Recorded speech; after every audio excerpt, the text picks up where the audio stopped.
we start with lecture 8 of Math 303. We start with theorem 7 as per my notes. Fz is u plus iv, z0 equal to x0 plus iy0, and you know that we can write it as x0 y0. Omega 0 is u0 plus iv0, and we wanted to prove that limit z tends to z0 at z0 equal to omega 0 if and only, you know that if and only, that is in double implies limit z tends to z0 u equal to u0 and limit z tends to z0 v equal to v0. Z is x plus iy. In coordinate form it is xy. Z0 equal to x0 y0. Now we prove this theorem in two parts. So we start with this one and we will prove this one. And ultimately we in the second part we take this one as true and we prove this. Both of these are true. True.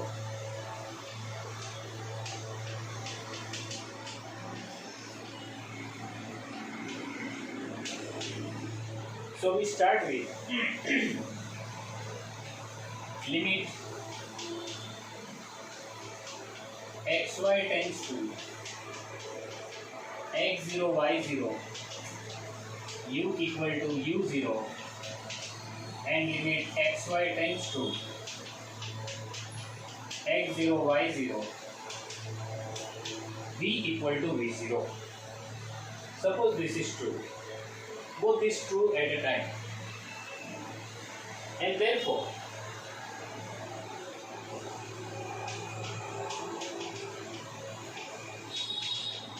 for given epsilon positive, there are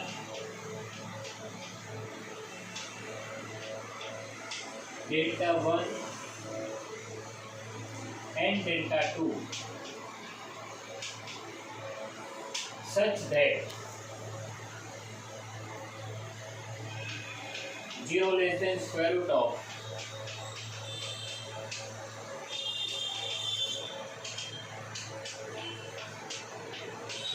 less than delta 1 implies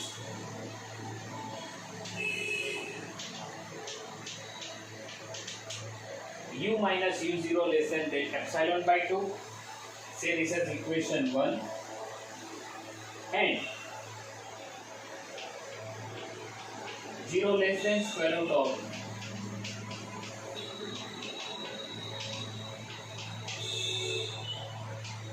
is less than delta 2 implies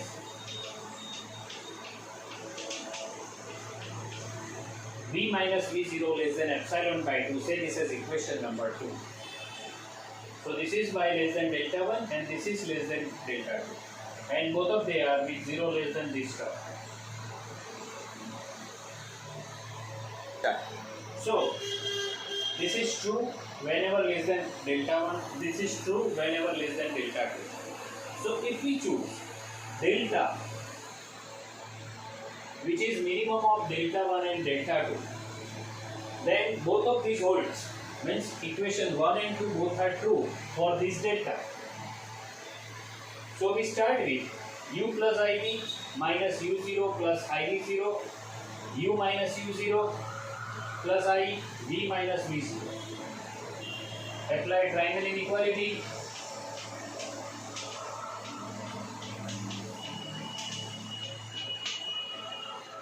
As I said earlier, mod of I is 1 and therefore it is not there. This is less than epsilon by 2 as per equation 1 and 2, and therefore this is epsilon, and therefore this term is less than epsilon whenever this happens less than delta, and therefore one part is O. So now I prove second part. So in a second part, means in the reverse, we have limit z tends to z0, fz is omega 0. So my definition for epsilon positive there is delta positive such that x minus x0 square y minus y0 square is less than delta. This implies u plus iv minus u0 plus iv0 is less than epsilon, and this means that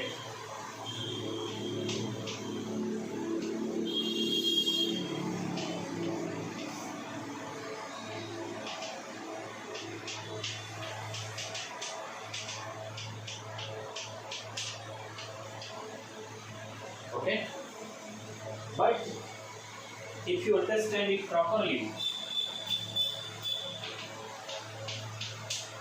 this is one part and this is less than or equal to this, and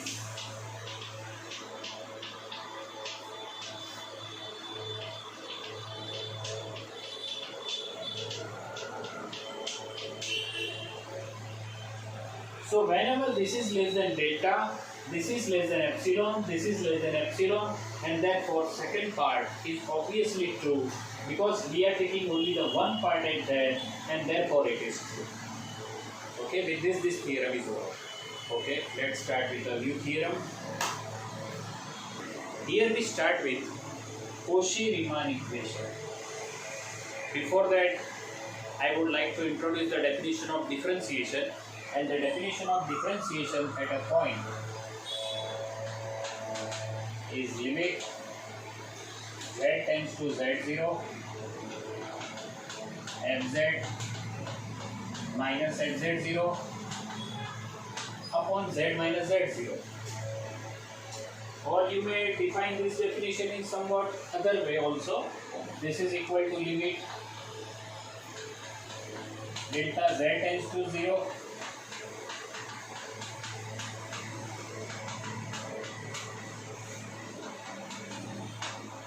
So both this definition of a differentiation of function f at point z0. Just I am recalling this definition. I don't want to say that you don't know this definition because we have already used from the schooling, and then in first year, then in second year, and now in third year. So as I mentioned earlier, z0 is x0 plus I y0. This is equal to x0 y0, and there is delta z. This is delta x plus I delta y. So whenever I say z0 plus delta z, that means that x0 plus delta x, y0 plus delta y, delta y. This is cylinder. And f of z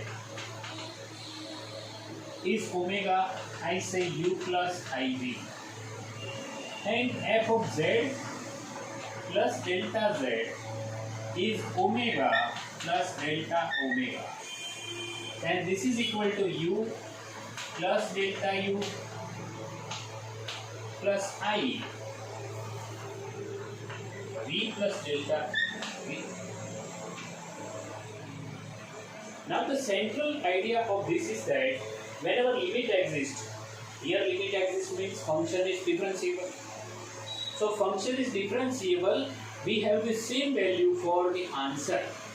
And now we are going to prove this theorem of Cauchy-Riemann equation type. You don't know what will be the equations, but I know. But we are going to prove this in two ways. Initially, I take delta y0. Actually, I wanted to reach at origin.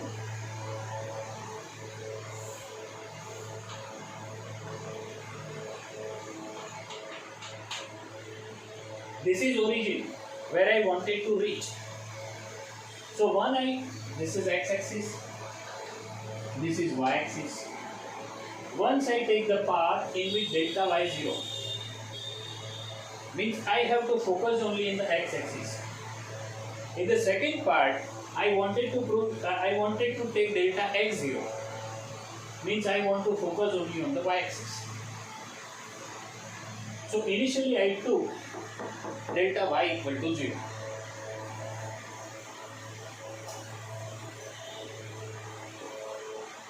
So for that,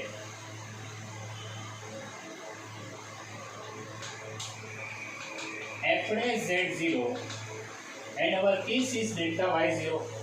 Very clear to you. Limit delta z tends to 0. What is delta z? Delta z is here. Delta x plus I delta y. Now here we have case delta y equal to 0. Means delta z equal to delta x. So if I replace this by delta x equal to 0, it have the same value. U x plus delta x y minus u x y, or at point x0 y0, plus I v x0 plus delta x y0 minus v x0 y0, and it is divided by delta z, so here it is delta x. Just I explain it how it is. x0 plus delta x y0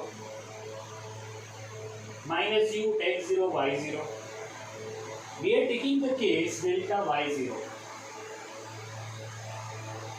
This is a limit not only for this, both of this. I am rewriting the same limit delta x tends to 0. The big bracket.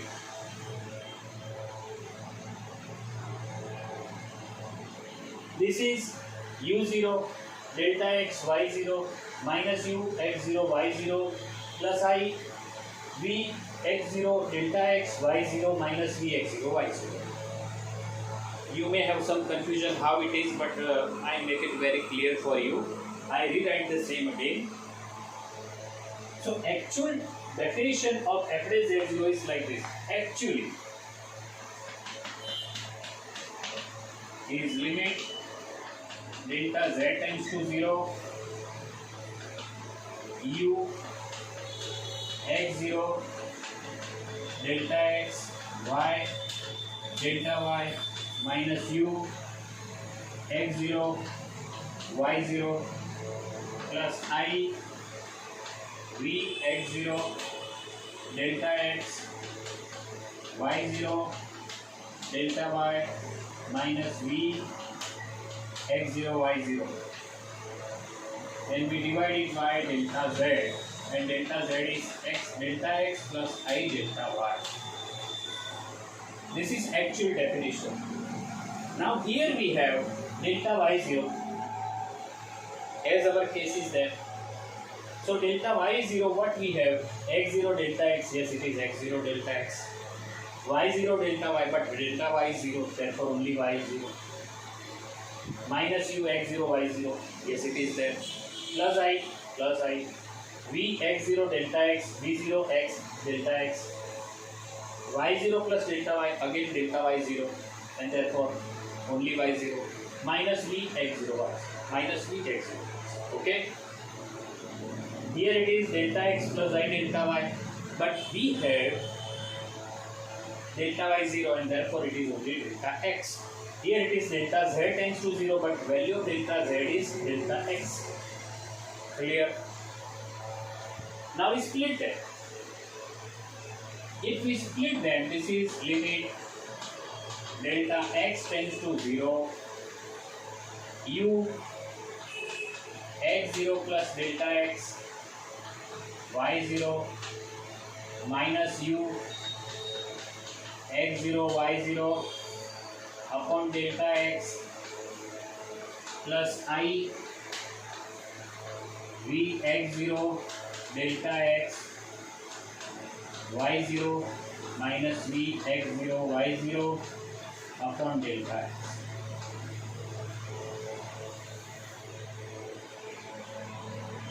We split them. How it is? U x0 delta x y0 minus u x0 y0 upon delta x. then v x0 delta x y0 minus v x0 y0 upon delta x. We split delta x to the both terms separately. Now this is equal to what? If we take limit this is u of x plus I v of x.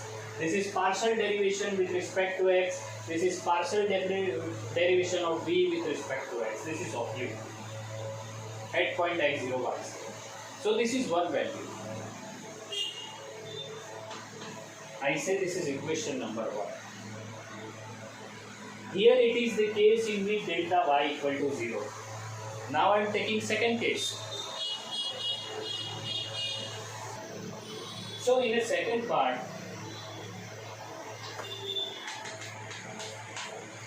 you know that the first part delta y 0. In second part, we choose delta x 0. This is equation 1. Now I will find equation 2. Just put delta x 0 in this equation. This is main equation. This one. And we found this equation by using this equation. Here. Now delta x equal to 0. So what we will have right now? In this equation we wanted to put delta x 0. See, delta x 0 means f dash z0 is limit delta y tends to 0. See here, delta z is delta x, I delta y. Okay, now delta x is 0. Now this is tends to 0. But I is a fixed number and therefore delta y tends to 0. Okay. And though I write here delta y tends to 0. Okay. This is u x0 y0 plus delta y minus u x0 y0 plus I v x0 y0 plus delta y minus v x0 y0. We complete the big bracket and in denominator we have I delta y. Just try to understand this. We found this equation, we derived this equation from this equation.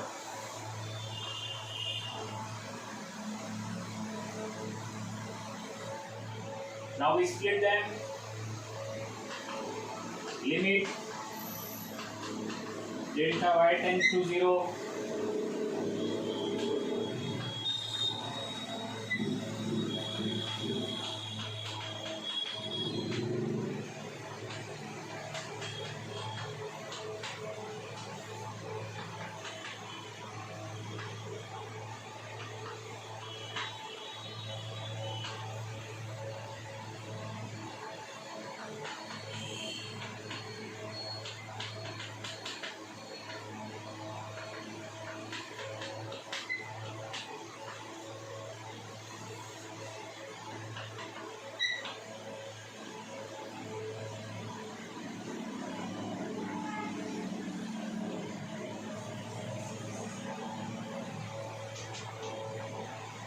Now see here what happened here. Whenever we write I delta y upon this term, I will be cancelled. So I write this as a first term because it's a real part. But in this term there is no I.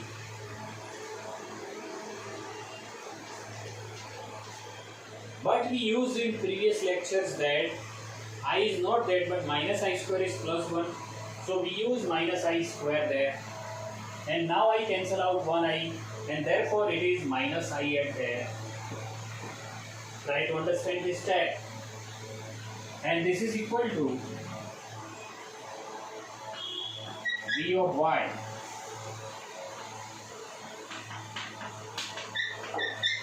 minus I u of y. I say this as equation number 2. Now if you compare equation 1 and 2,